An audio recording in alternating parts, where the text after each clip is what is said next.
James, we got the Wi-Fi?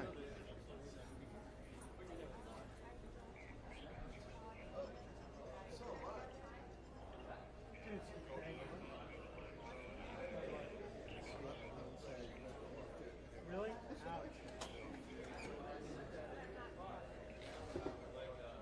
Which one is it? It's not set up? Oh, on this. I was saying. I just need to make sure everything's running. Live view's on.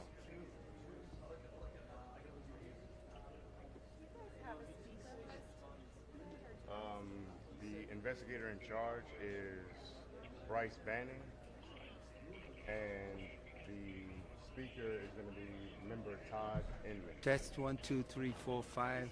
1, 2. You good? T-O-D-D-I-N-M-A-N. T-O-D-D-I-N-M-A-N.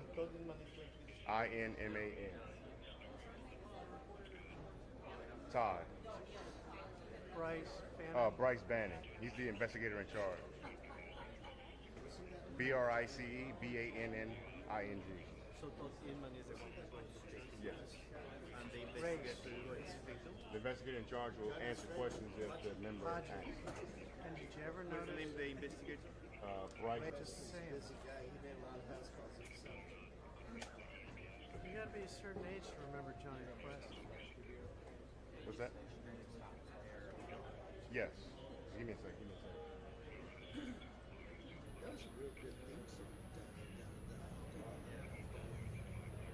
Johnny Quest was good TV. B-A-N-N-I-N-G. Bryce Banning.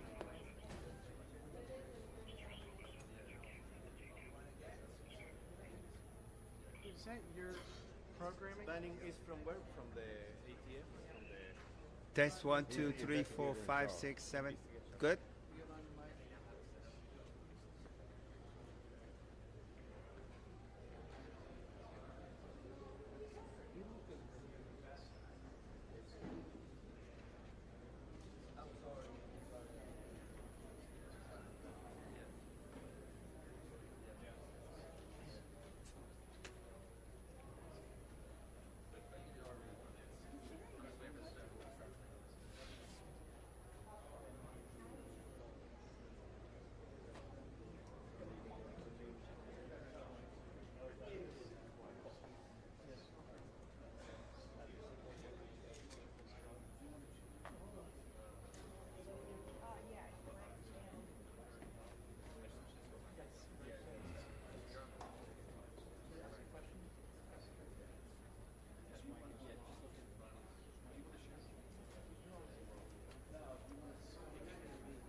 Excuse me.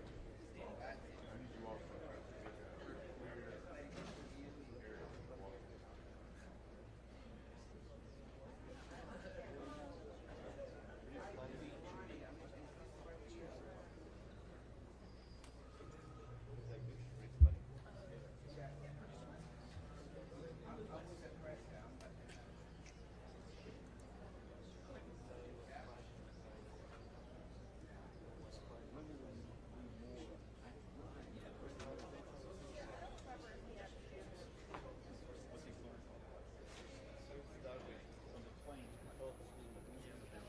So Dan, next time there's a double homicide in your neighborhood, what are you going to serve as members of the media? You got to come up with something different.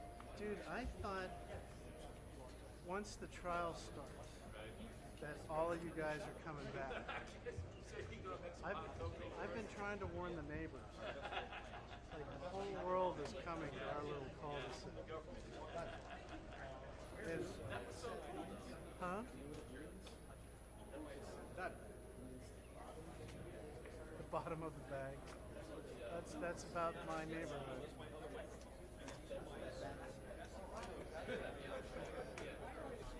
Across the street. Yeah, I told you that. How long do you think you're going to be here? Oh, dude, are you here for? Can I use this I will put my Is Alex coming back? Is that one of the handhelds? I don't think so. wireless? Is that a wireless mic doing it? This is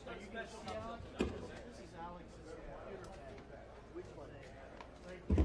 Maybe, okay. So maybe he's going to have, if he has all the stuff here, he will come, because he's outside doing some computer stuff. Are you with me?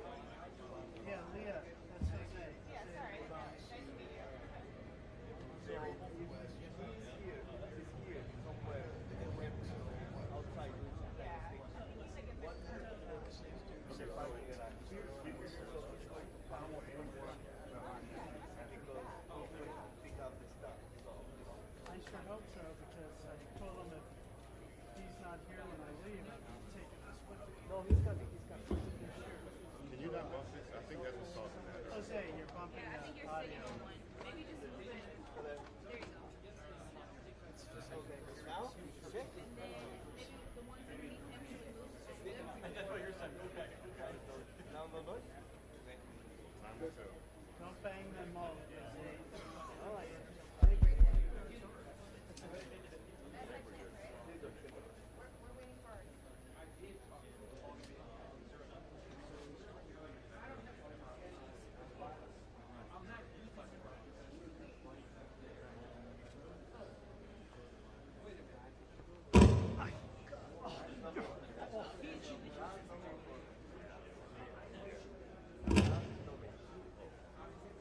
Do you want me to hold the? I'm not even standing on it.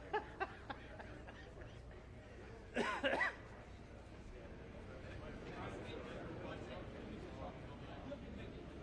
is what happens when we allow media to be here overnight. Well, before I get here. Well, we were waiting for you. Well, that's the problem. You shouldn't be waiting on me. I should be waiting on you. Right? Well, as long as you're staging it, we appreciate the accoutrement. I understand. As long as we get through it. No, my cul-de-sac. Stop. We're all getting a little punchy here.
Two minutes.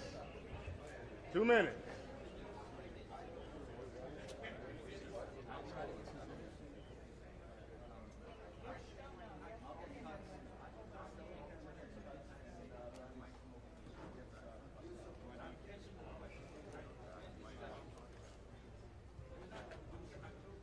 Do you want me to take this microphone off? You know what? Leave it, because I don't have what's for shot. Okay.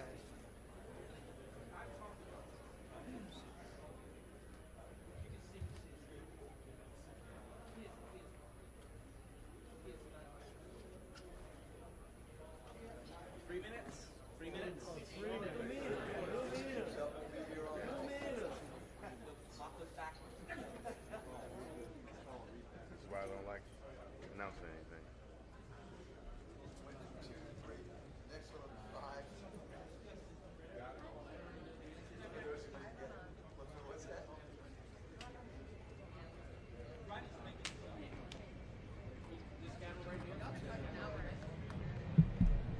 Thanks for coming. We'll be briefed this afternoon by board member Todd Inman, I-N-M-A-N, along with investigator in charge Bryce Banning, B-R-I-C-E, B-A-N-N-I-N-G. Thank you.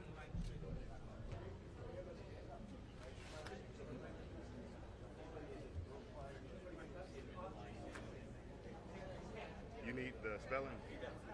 Bryce Banning. B-R-I-C-E. B-A-N-N-I-N-G.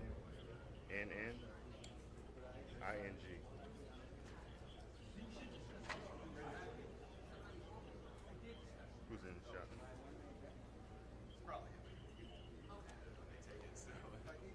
What? I'm in this shot?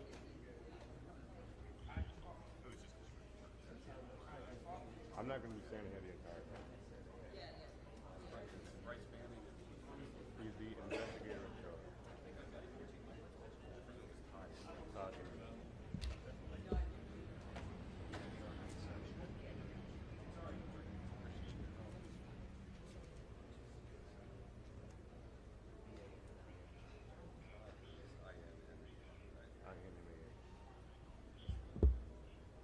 Member. NTSB member. Oh, board member.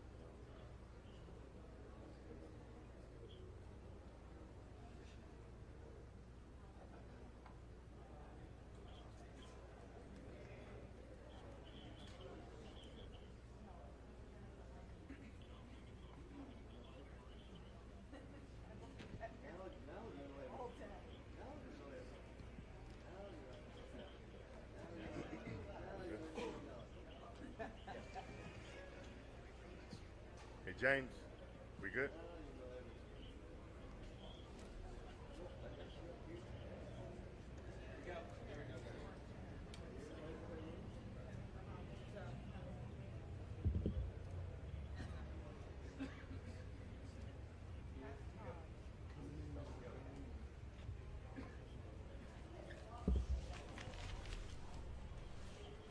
Bryce.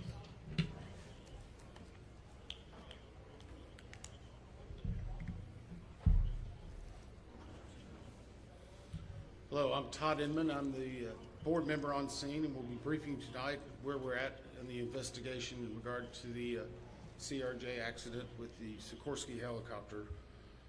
Let me just start with, as usual, our hearts go out to all the families of the victims. In fact, I just spent the last several hours with them before we came here, and I apologize that we had to move this back. But they are one of our primary concerns, along with making sure we get factual information out. They are having it's a hard time for them, obviously. And we want to do everything we can to make sure they get the most accurate information and factual.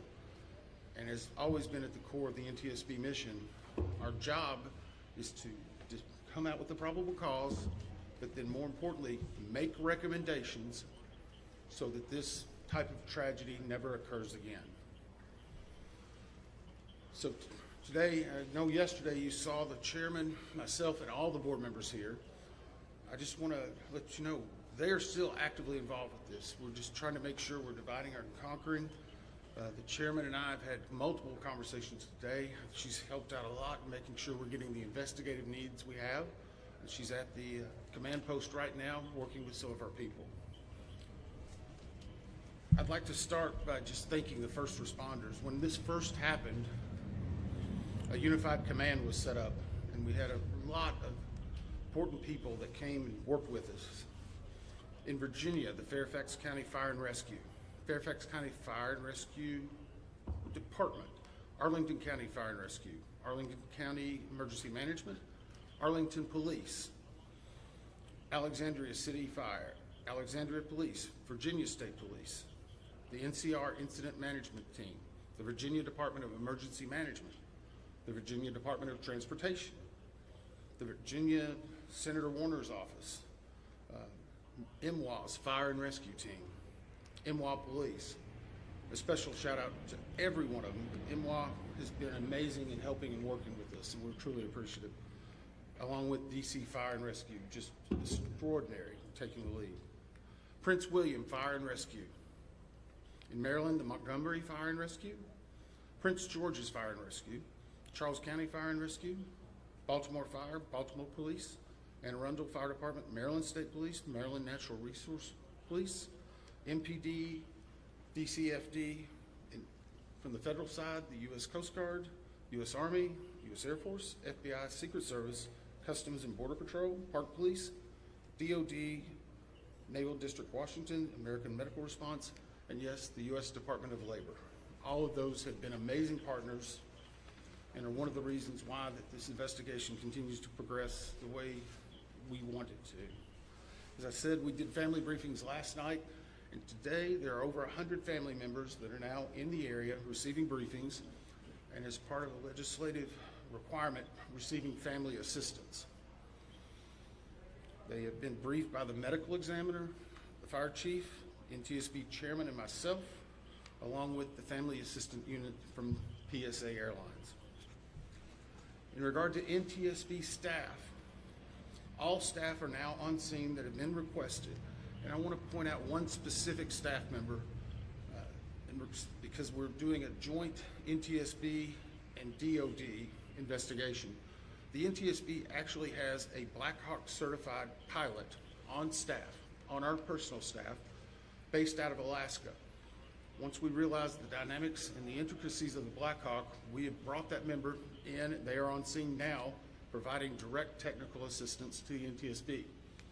Now, it does not mean that the DOD is not working and helping with us, but in order to maintain our independence, we have our own Black Hawk certified pilot in the working group for helicopters.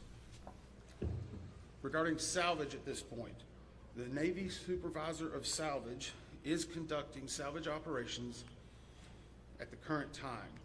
Barges are en route from Virginia Beach, and we anticipate them to be on scene early tomorrow morning. After their arrival, they will be secured and located, and then significant salvage operations will continue. They are ongoing right now, but this will be the main lifting.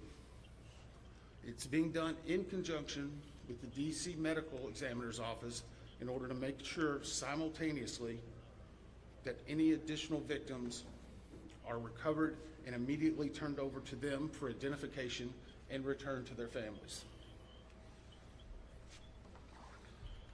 SupSalv, which is the supervisor of salvage, is also conducting a debris mapping right now. This will help in our post-accident analysis of how the machine actually reacted to the incident. It'll also help us with understanding some of the airworthiness and crashworthiness and human factors. We have right now two distinct debris fields. One that houses the Sikorsky, which is in comparison to the CRJ, a little bit smaller. The CRJ is in another distinct area, and we consider a little bit larger. The good news is, based upon the initial mapping, while there are some small aspects of that debris field, there are large chunks that will be easily recoverable, and it will aid in the investigation when we bring it into the secured facility that will be located here on MWA. That will help us in the close proximity to be able to review and evaluate. Yesterday, we outlined for you a number of groups that have been stood up. A few of them in particular I want to call out, although every one of them have been working very hard. For your edification, the ATC group, Air Traffic Control, has been conducting interviews today. They're ongoing tonight. They will be ongoing for probably the next few days. We've had full cooperation in getting the witnesses that we need to gain those interviews. We will then take that information and match it with other data that we're receiving, and if necessary, conduct follow-up interviews at a later time. Our operations group now has on site an exemplar airplane similar to the CRJ 700. It's on a hard stand here at MWA. They will use that to evaluate cockpit configuration, seating, things like that. So whenever the salvage comes up, we're able to use an exemplary aircraft to match it against examples such as where maybe switches are, navigational aids, electronics. It is almost the exact same configuration as the incident aircraft. I want to clarify one thing. There's been a lot of questions and discussion regarding manifest. Let me make this very clear. The NTSB will not and has not released a manifest. We have not in our history, not in our past. We will not be in this accident. In fact, there's specific congressional language that whenever it is in our possession, it is not available through the Freedom of Information Act. It will not be included in our report. We will not be putting any names of any of the victims. Any release of that information will come from other individuals or groups. Regarding the recorders, as many of you saw last night, we recovered from the CRJ 2 separate recorders. One was a FDFR, that is a flight data recorder. FD. That was actually in what we consider good condition. As part of that process, it was soaked in alcohol overnight. It was then opened today, and we have a high level of confidence that we will be able to get a full download in the very near future. Now, once we do have that download, we will not be releasing immediately the information regarding it. Make sure they're synchronized. This has approximately up to possibly 2,000 data points. Is that right, Bryce? So all of that has to be synchronized and looked at. It's a very laborious practice. It takes a lot of time. Regarding the CRJ's intrusion, that is not uncommon. It is not an unusual event for us to receive a recorder with water intrusion. We deal with that all the time. Our recorder division is one of the best in the country, in the world actually, and we have recorders sent everywhere, so there's a step. The CVR was soaked overnight in ionized water, at which point the team put the CVR into a vacuum oven in order to extract moisture. They are still checking electrical connections to determine if they're ready to try a download. It is one step of many steps that we will take in order to get that data. But we have a very high level of confidence that we will have it. We just have to work through a number of steps. Lastly, on recorders, the Sikorsky, where the CRJ has 2 separate recorders, the Sikorsky has a combined cockpit voice recorder and digital flight data recorder. It's in one box.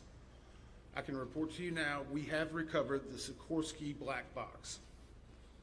It is safely at the NTSB headquarters. It will begin an evaluation, just as the other 2 recorders did last night, to determine when and how to take action. I can tell you from a visual inspection, we saw no exterior damage that would indicate that it was able to have a full extraction from that as well. Those are some of the significant updates we have right now. Obviously, we'll be doing some more in the essence of time and making sure our team gets back. I think we're going to be able to take maybe 4 or 5 questions. I'll call on you and I'll repeat it. So we'll try to play that game a little bit, please. Right here. Thank you very much, Tom. Your name and outlet, please. Jonathan Kersley from Channel 9 Australia. Captain Salvage was one of the heroes of the incident on the Hudson. He said that we absolutely should be reviewing the airspace, not just here but in other places where there's a complex mix of traffic. Is he right? Is there time for a permanent shift in DC and across the country to keep airspace safe and separate between military and civilian air?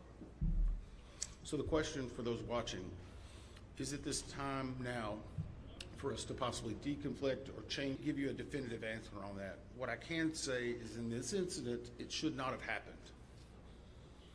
We have in aviation what's called a Swiss cheese approach, wherein if something fails, a backup should catch it. Multiple layers of redundancy. It's been a very long time since we've had a major aviation incident in the United States, and that's the reason why it's one of the safest forms of transportation in the country. But the only way they do that is by investigating what happens now and then making recommendations in the future. Again, the NTSB has done 100,000 aviation investigations. We've issued 15,000 recommendations. Over 84% have been accepted. Once this investigative report comes out, we will be advocating probably for years for changes that need to be made, but we'll not speculate on what needs to be done until we have the facts. Hey, I'll call on people. Sorry. Member Dave Jefferson from Reuters, can you talk about how long you think it will take to recover the debris, how long you plan to be on site, and have you got any early data yet off the ATC tapes? I think that was 3 or 4 together. How long the debris will take, how long we'll be on site, and have we gotten any information off of the air traffic control tapes. The debris, we are hopeful once the mapping is done that it will be done in what I will call quick order. I can make no guarantees of that because first and foremost, we need to make every effort and to make sure we're recovering every one of the people that perished in this accident. We'll have some cranes that'll be coming up, and once that happens, you'll see a lot more activity and we'll be moving that in, but I don't want to give you a definitive time. I would say it will start in earnest probably on Sunday, and it will go through next week, and some of that's contingent upon weather and other things. Regarding the ATC tapes, we've received a lot of different information on ATC, and so I'm just going to preempt it. Off-the-shelf software programs are not always as accurate as the data we specifically get from NTSB, from the black boxes. All of that are factors that come into our investigation. So we will not speculate about ATC tapes that you may have heard and seen online or snippets. We are getting the full cooperation that we need to be able to make an accurate assessment and to make sure what we are saying is factual and that it will help and aid in the entire investigation. Chief Cooper from Channel 7, the pilot in the Black Hawk helicopter made a mistake. The question is, based on the videos, have we drawn any conclusions? We have not. We know that there was a significant incident in which the 2 aircraft collided, a pretty significant fireball. If you will recall, even after the first day, we only had maybe 1 or 2 grainy images that were coming out. We're seeing more and more at this time. So we're still collecting data, but we are not going to opine until we see a lot of other things in there. A couple more? How concerning is it to you, the reports that controller is working 2 positions at the same time? So the question was, how critical are the air traffic control interviews and basically staffing? So air traffic control interviews are critical. That's the reason why there's a process in place. That began immediately after the accident. It was preservation of that evidence. It was immediately taking down notes, getting logs, all that information. We will go back and look at any air traffic controller that was involved in this. We'll go back and look at their past probably 72 hours, even 2 or 3 weeks. We'll look at their training, their hiring, everything, what they probably ate that day. But it is not one point that tells us everything. It's layered into a lot of other information that's very critical. Regarding staffing, the FAA has had a very robust plan in looking at staffing. Obviously, we'll be looking at not only staffing that day, but progressively staffing. How many people, what job functions they were doing. Were they being combined? Were they not? What was the weather outside? What was the number of landings? I recall back during COVID, 1 runway was being used. Runway 1, that was the only one. 33, as traffic came back, started being opened up. So we would look at changes in traffic patterns, construction at the airport, all of that. It all paints a very big picture. Can I just follow up on that? Who are you? Sorry. Oh, sorry, we owe 8 meetings. Have investigators interviewed air traffic controllers separately? The question is, have we interviewed air traffic controllers? Yes. I think I started with. Were they working at the time? Sorry. They were working at the time? I'm sorry, the clarification, was it an air traffic controller that was working at the time of the accident? Yes. Yes. Now, I'm not going to speculate. Sorry. Nope, sorry. I'm not going to speculate. The next question is, was there 1, 2, 3? I don't have the answer for that right now. I know that the controller that was working and his interviews are ongoing throughout the day. Yes, ma'am. Last one. Has anyone from the White House reached out to me or other board members? I won't speak for other board members. I know that the chair did a briefing yesterday. It was publicly discussed and gave some information. I have not received any contact. I'm going to go back to something we talked about earlier. The NTSB is an independent bipartisan board. 58 years as the gold standard. Our job is to find the facts, but more importantly, our job is to make sure this tragedy doesn't happen again, regardless of what anyone may be saying. Our investigators never want to see this happen again, and I never want to have to go back and brief another set of family like that. Thank you.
Okay, it's coming up then.